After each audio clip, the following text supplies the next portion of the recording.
भैरवपुर, एक छोटा सा गांव जहां होली का त्योहार बड़े ही धूमधाम से मनाया जाता था।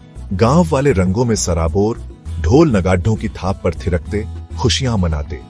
हर गली, हर चौराहा रंगों से सजा हुआ, हंसी, खुशी, उल्लास और रंगों की बारिश। लेकिन इस बार भैरवपुर की होली कुछ अलग थी। एक अजीब सी खामोशी, एक अनजाना सा डर हवा में घुला हुआ था।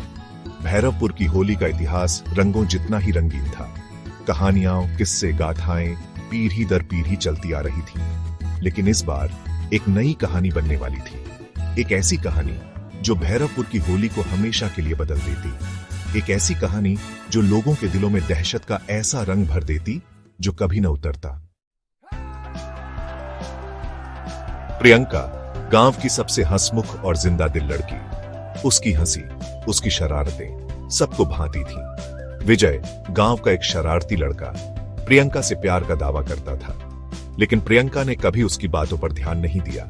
होली के दिन विजय ने प्रियंका को मिलने बुलाया, गांव के बाहर पुराने कुएं के पास। प्रियंका बेखबर विजय से मिलने पहुंच गई।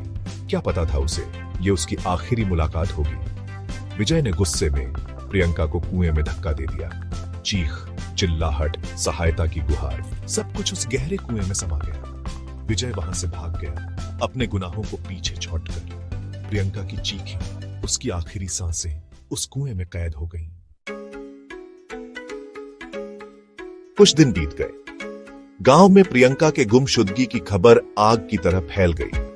लोगों ने ढूंढा पर प्रियंका का कहीं पता नहीं चला। धीरे धीरे यह किस्सा एक कहानी बन गया, एक डरावनी कहानी जो लोगों को उस कुएं के पास जाने से रोकती थी। लेकिन कुछ युवक इस कहानी को अंधविश्वास मानते थे।